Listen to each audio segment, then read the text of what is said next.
noches a todos, bienvenidos a una nueva sesión en la Logia Blavatsky. Continuamos con el estudio del libro La clave de la teosofía. Vamos por el capítulo 9, Kamaloka y Devachan. En el subtítulo, lo que significa en realidad el aniquilamiento. Adelante, Enrique, y nuevamente bienvenidos. Gracias, Caro. Buenas noches a todos. Agradezco su presencia, que siempre es muy importante para compartir ustedes y yo todo este conocimiento. Creo que sí, rechazando el materialista todo aquello que no puede serle probado por medio de los 5 sentidos o por el razonamiento científico, basado exclusivamente en los datos que le pueden proporcionar esos sentidos, a pesar de su insuficiencia y no admitiendo manifestación espiritual alguna, acepta la vida como la única existencia consciente. Por lo tanto, su vida futura corresponderá a sus creencias, perderá su ego personal y se sumergirá en un sueño vacío hasta un nuevo despertar. ¿No es esto? Casi. Tened presente la doctrina verdaderamente universal de las dos clases de existencia consciente, la terrestre y la espiritual. Por el hecho de ser esta última habitada por la mónada eterna, inmutable e inmortal, debe considerarse como real, mientras que el ego que encarna se reviste de vestiduras enteramente diferentes de aquellas que en sus encarnaciones anteriores llevara y en las que, a excepción de su prototipo espiritual, todo está sometido a un cambio tan radical que no deja rastro alguno. Bien, entonces ya habíamos dicho que los materialistas se apegan a una creencia y entonces, como lo explica en la propia pregunta, que efectivamente, pues podrá tener un sueño vacío, como si fuera un sueño vacío, como que deja de existir. Eso, desde luego, que es una ilusión, porque el alma sigue existiendo, solo que como no tuvo sentido su vida, pues entonces no hay nada que vivenciar, no hay nada que recordar ni nada por el estilo, ¿no? Porque encuentra con que en el nuevo estado de conciencia que está o que pudiera estar, pues lo único que consigue es ese estado de conciencia de no haber creído en la supervivencia del alma y entonces pues queda adormecido, como si no pasara nada. Se queda en ese estado, en ese periodo, ¿sí? Bien, entonces, estas dos clases de existencia consciente, la terrestre, es la que, pues entendemos que es donde nos manifestamos en este cuerpo físico, con nuestras emociones y con nuestros pensamientos egoístas y algunos altruistas. Entonces, esta es la vida terrestre. Y la vida espiritual es, bueno, termino mejor con lo de lo terrestre. Entonces, adelantándonos ya a la explicación que sigue más adelante, entonces, como el mana superior, o sea, el alma, la mente que encarna, se reviste de diferentes vehículos que se quedan aquí en la Tierra, que aquí desaparecen, entonces, pudiéramos decir, como dice, que no deja rastro alguno, eh, finalmente, pues el rastro físico, pues queda, digamos, en los esqueletos, ¿no? Porque durante algunos cientos de años pueden algunos huesos quedar ahí o milenios, como se han descubierto los, este, los que andan investigando sobre la arqueología, ¿no? Pero fuera de eso, en términos generales, aún contando con esa posibilidad, pues no queda nada del rastro de la personalidad. Entonces, a eso se refiere de la clase de existencia consciente. Aquí tenemos conciencia de este estado por el momento, aunque no es el estado real. Esto es una ilusión. todo lo que tiene relación con lo material, lo perecedero, lo transitorio, todo eso es ilusión. Solo lo espiritual, ese sí permanece, ese sí eh, continúa su vida de manera consciente.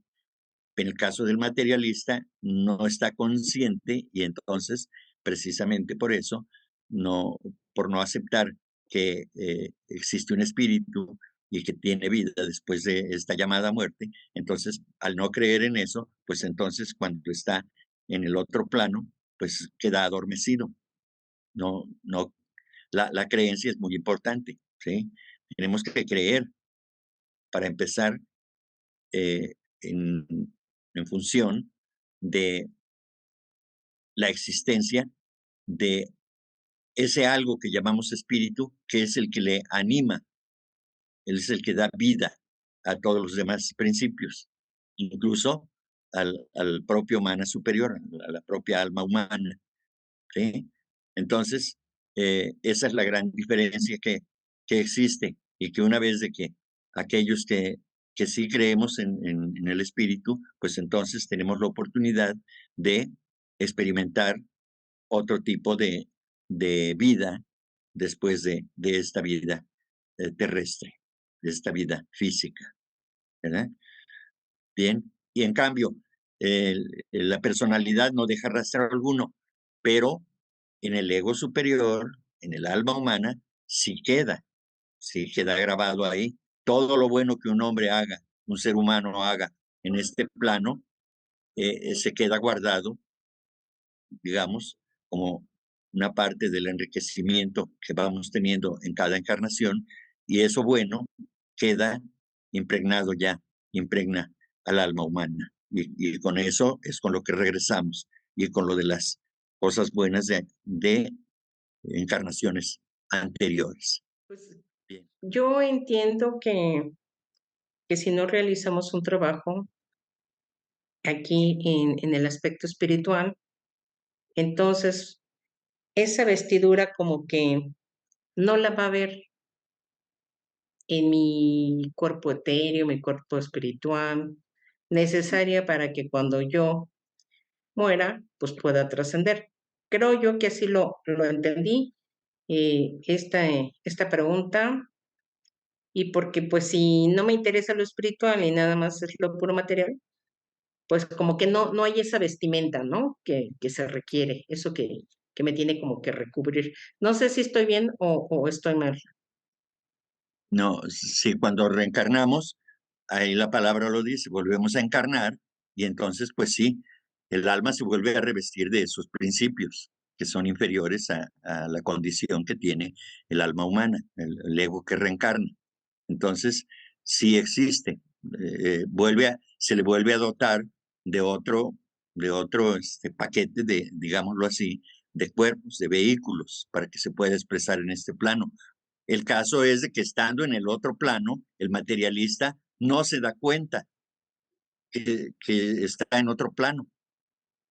Cosa diferente para aquellos que sí creen en la reencarnación o creen que tenemos un alma o que somos un alma y que al desencarnar, al desintegrarse el vehículo físico primordialmente, pues continuamos vivos y que vamos a algún lugar. Esa es la creencia. Entonces, si yo creo que voy a un paraíso donde todo está lleno de flores perfumadas, un ambiente perfumado, todo es paz, nada, eso se realiza, porque se cree en eso y se puede realizar, pero es una ilusión también, ¿sí? En ese plano, porque es en lo que creemos. Es como cuando ya lo habíamos dicho, si yo creo que me voy a encontrar con mis seres queridos que ya se adelantaron o los que llegarán después que yo, pues sí nos vamos a encontrar, pero es porque desde aquí lo forjamos, esa creencia la forjamos y entre más fuerte sea esa creencia, más real lo vamos a vivir. Sí, Yo entiendo que aunque sea materialista, de todos modos, ahí está latente, ¿verdad? Porque dice por ahí que está dormida. Está latente y va a llegar a un cuerpo en donde despierte eso y de todos modos no se va a escapar, ¿verdad? O cuando ya decíamos en la clase anterior, en los temas anteriores, Ya cuando quiere entrar al Devachan, pues ¿sabes qué? Mira, todavía te falta y tiene que volver, ¿verdad?, a tener esa experiencia y a otra vez a pasar esa etapa, ¿verdad? Así lo entiendo, no sé si estoy equivocado. Gracias, Henry. Sí, gracias. Bien. Eh, hay karma de mérito y de mérito. El karma de mérito es decir, los méritos que uno obtenga, como explicaba Carolina hace un momento, eh, todo lo que hagamos tiene una repercusión. Y aquello que es elevado, aquello que es espiritual, eso nos acompaña cuando nos vamos de este plano. Es decir, la mente superior tiene conciencia de que está viva esa alma y de que está en un estado de, de paz, de alegría permanente. No hay nada que le perturbe esa paz, esa alegría, ese goce tan elevado. ¿Por qué? Porque ganó la oportunidad de tener ese estado de conciencia. Obviamente que primeramente se pasa por el camalose, agota toda esa energía de los deseos materialistas, egoístas, y ya cuando se libera de eso, bueno, todo lo egoísta, el orgullo y todo lo materialista, pues se queda en ese plano y en este plano que conocemos. Entonces, cuando se llega a Devachan, a ese estado de conciencia, entonces se va con lo mejor de las vidas anteriores y de la propia vida que se está dejando en ese momento. La señora Blavatsky dice, refiriéndose a las cosas que uno obtiene, no hay corona sin mérito, es decir, la corona se la ciñe aquel que merece, es decir, en este caso, el que tiene conciencia en Devachan de su existencia es porque ha trabajado para ello, lo merece. Sí, hola Enrique, seguramente que ya lo dijiste, pero quisiera reafirmarlo. ¿Sí? Hay de materialista a materialista, bueno, eso digo yo. Hay materialistas que son acaparadores, explotadores, etcétera, etcétera, ¿no? Pero hay materialistas que hacen mucho bien a la gente sin pensar en su espíritu, en cosas espirituales, simplemente su deseo de ayudar a la gente, pues está ahí bien fuerte, bien latente, y entonces estos materialistas no van a tener de Bachán, Sí, estos pues últimos. ya habíamos explicado anteriormente. Aquí fundamentalmente de lo que se trata, en cualquier caso, el caso que tú presentas de materialistas generosos y demás, bueno, y de los que de plano quieren todo para sí mismos con un egoísmo recalcitrante, bueno, igualmente, aquí el punto es de si creo que hay vida después de la muerte. Ese es el asunto. No es si soy generoso o no.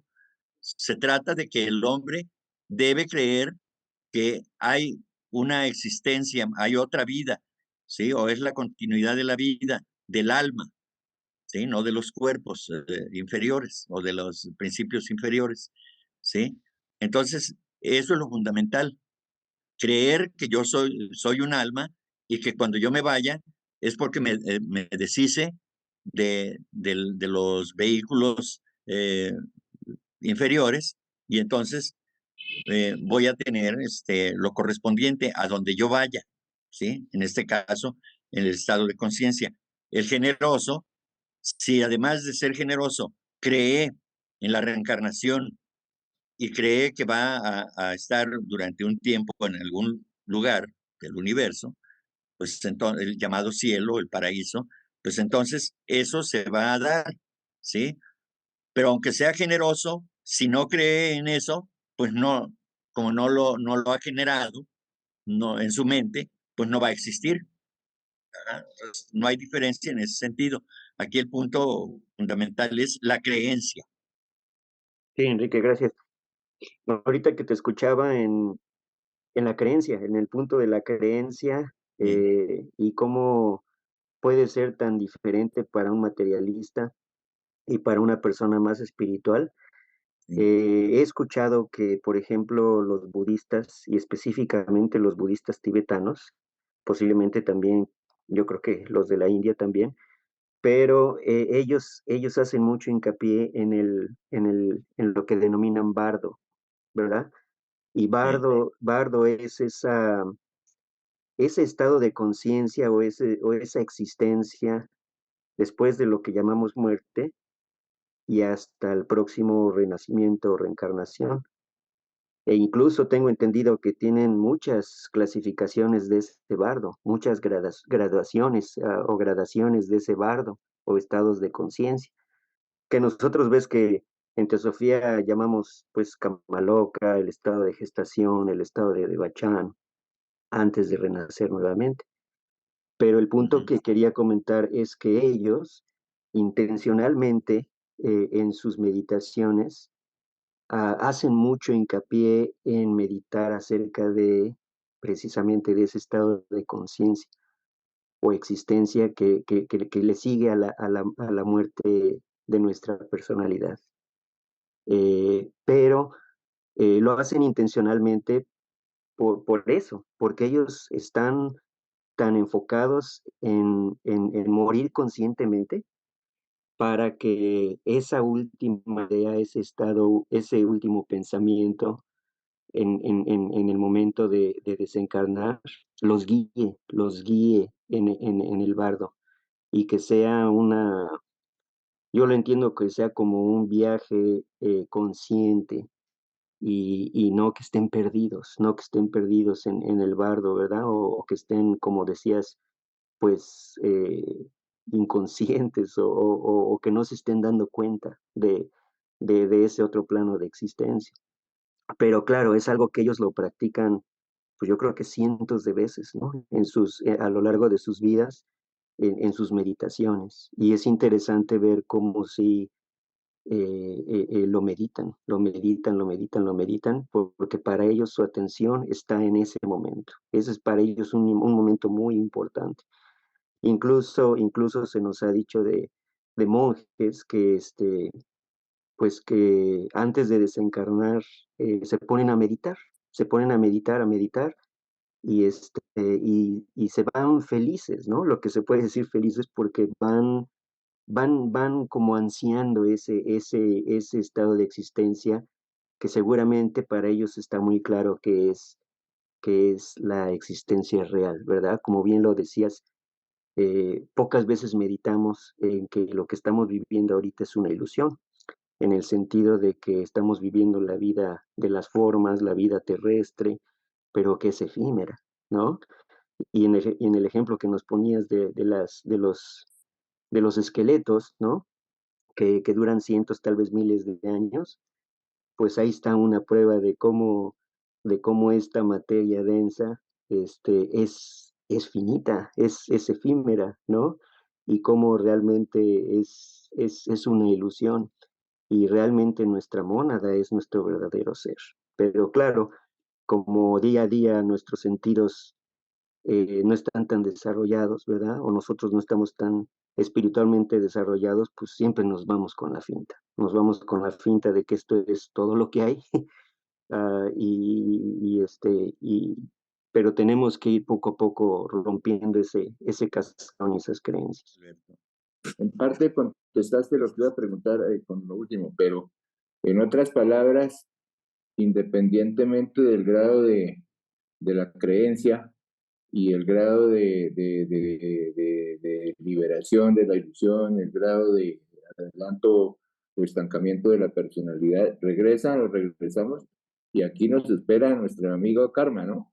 A todos. Claro. Independientemente de las creencias, independientemente de lo bueno o de lo malo. Y aquí viene otra depuración que pueda que se dé o no se dé, o se empeore o se mejore, ¿verdad? Sí, sí, de hecho, en Kamaloka solamente se agota esa, esa, esa particular materia emocional que, que corresponde a a la última vida, a la última encarnación. ¿sí?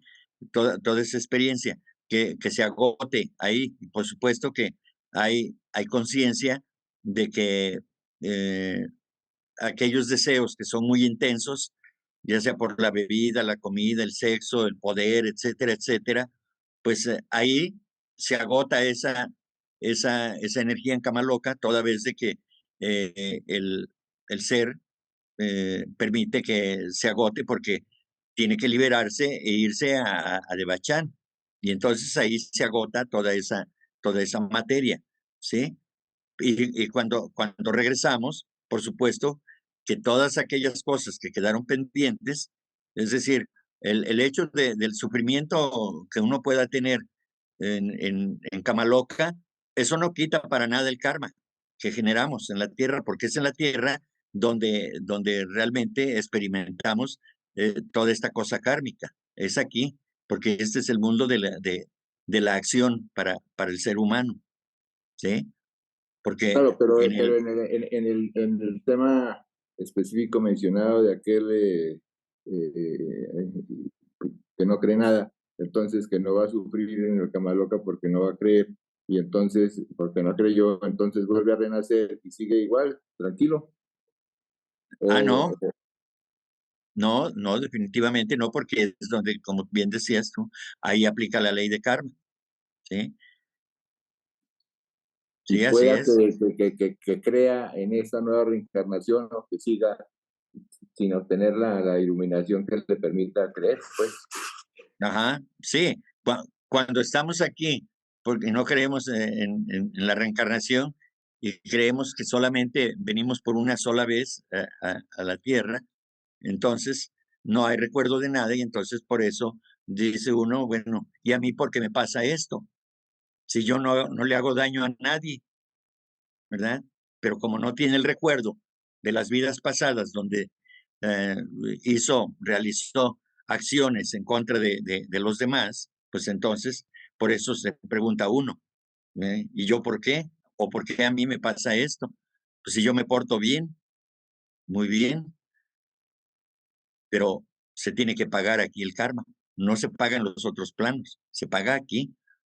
En Kamaloka se sigue viviendo las experiencias, pero ahí ya no se genera karma, ni se agota. El karma se agota en este plano y aquí se genera. ¿Mm? Hola, muy buenas noches a todos. Buenas Un noches. saludo cordial. Enrique, me surge una pregunta. A ver, En el momento de nosotros estar dentro de lo que sería nuestro lecho de muerte, tenemos lo que sería la última expiración. ¿Tú crees o dentro de lo que has leído dentro de la teosofía, estamos ayudados por seres superiores al momento de partir? no, nadie presta ayuda. El trabajo es individual, porque si no se afecta la cuestión kármica. Desde luego que se habla del ángel de la presencia, pero no puede interferir en en el destino, porque el destino de ese desencarnado, porque el desencarnado ya hizo su propio destino. Es decir, ya se ganó lo que le sobrevenga después de esta, de esta encarnación y después de morir, desde luego. Sí, pues sí, ya sé que hay películas donde aparecen seres humanos desencarnados que, que supuestamente ayudan, ¿no? O que ayudan en este caso, ¿no? Este tipo de manifestaciones que se dice, incluso en las películas aparece todo esto, ¿no? ¿Sí?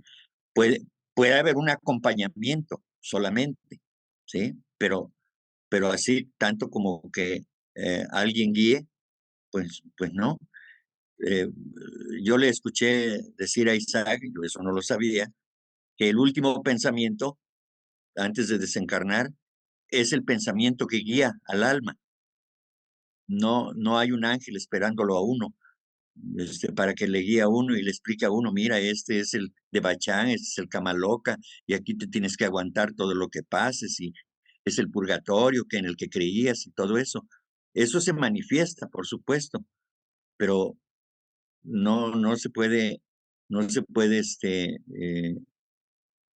bajo la ley kármica, pues no se puede trastornar, digamos, desviar el karma que haya generado una persona en este plano, ¿sí? Y la intervención de otra persona para calmarlo o para orientarlo y eso, bueno, pues yo creo que eso no es posible. Porque además está tan turbados, como habíamos dicho, el materialista, pues de hecho ni se da cuenta, no se acuerda de nada, no sabe nada, ¿sí? En el caso de otros seres más espirituales, pues realmente no necesitarían de un consejero, de un guía, sobre todo los que estudiamos estas materias, ¿no? Porque dice Annie Besant que el solo hecho de escuchar en una sola ocasión que existen esos otros planos, eso es de gran ayuda ya, porque se toma conciencia de ello. El alma lo registra y entonces de esa manera, pues es como el resultado de la vida en este plano, pues es lo que guía finalmente a esa alma que acaba de desencarnar. Desde luego que pues hay unas almas que rápidamente se liberan del Kamaloka, porque no tienen una estancia muy prolongada ahí, pero los que sí tienen que tardar años o cientos de años, pues sí, pero es porque tienen que agotar esa energía tan densa respecto de los deseos y el egoísmo y toda esa cuestión, ¿sí? Entonces, yo creo que así es, o sea, no creo que haya un ángel esperándolo a uno o un familiar, porque entonces, como ya se dijo en sesiones anteriores, pues qué clase de cielo, qué clase de Bachán va a tener ese ser si sigue preocupado por los seres que dejó aquí. Eso es, si ocurre, si llega a ocurrir, personas o seres humanos que se quedan apegados a ese plano, pero son casos muy extraordinarios, no es el común que suceda así. ¿Cómo es esto? ¿Puede perecer mi yo consciente terrestre no solo por un tiempo limitado como la conciencia del materialista, sino tan completamente que no quede rastro alguno del mismo? Según nos enseña la doctrina, debe perecer por completo, excepto el principio que, habiéndose unido a la mónada, perdón, se ha convertido en esencia espiritual, pura e indestructible, no formando con ella más que uno en la eternidad. Es decir, que, como ya habíamos comentado, todo aquello elevado, espiritual, toda esa esencia elevada espiritualmente, pues eso se va con el alma humana, el alma espiritual, digamos, ¿sí? El alma que reencarna, ¿sí? Todo lo demás, pues se queda en este plano. Esa esencia espiritual, lo mejor de lo mejor que haya acumulado ese ser humano que desencarna, ¿sí? Se une a la mónada, en la conciencia de la mónada, es decir, de la unidad. La mónada es la unidad. Entonces, si se tiene conciencia de esa unidad con el espíritu supremo representado por la mónada, pues eso es lo que se puede llamar que se queda para la eternidad y se vive en la eternidad. ¿Sí? Bueno, luego dice, pero tratándose de un materialista absoluto en cuyo yo personal jamás se ha reflejado Buddhi alguno, ¿cómo ha de llevar este último siquiera una partícula de aquella personalidad terrestre a la eternidad? El yo espiritual es inmortal, es decir, el alma humana, mas solo puede conducir a la eternidad aquella parte del yo actual que se ha hecho digna de la inmortalidad. Esto es solo el aroma de la flor tronchada por la muerte, ¿sí? Es decir, eso más, es decir, los anhelos más caros, las ideas más elevadas, llenas de amor, de altruismo, eso es lo que se convierte en eterno, porque se une a lo eterno.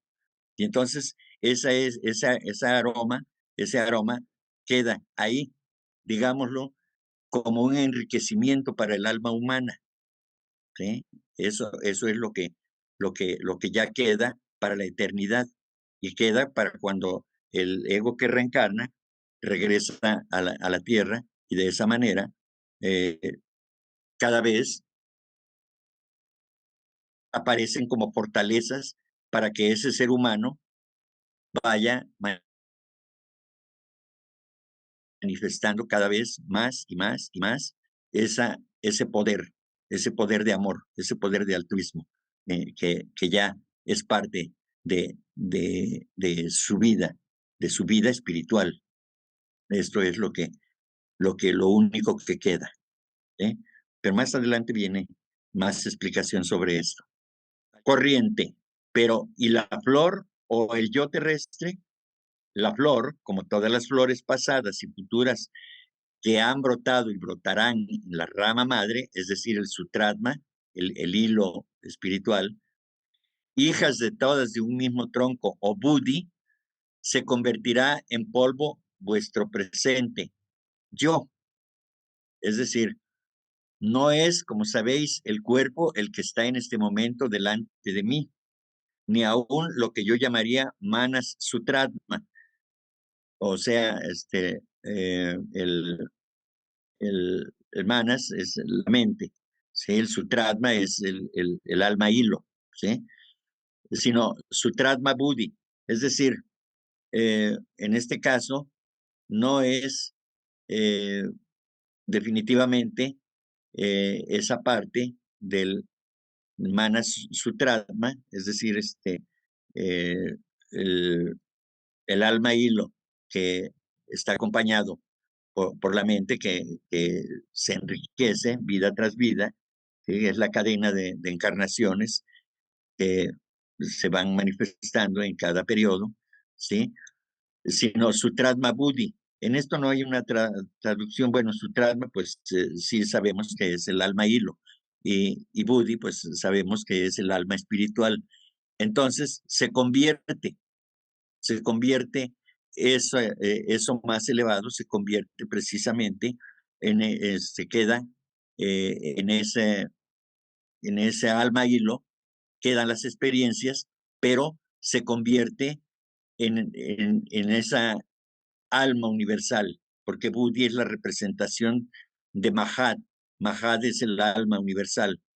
Entonces, de esa manera es que Sutratma Buddhi precisamente es lo que ilumina la vida del yo superior, en este caso, porque guarda todas las experiencias más elevadas de este ser que reencarna y desencarna, y es lo que va acumulando todo eso.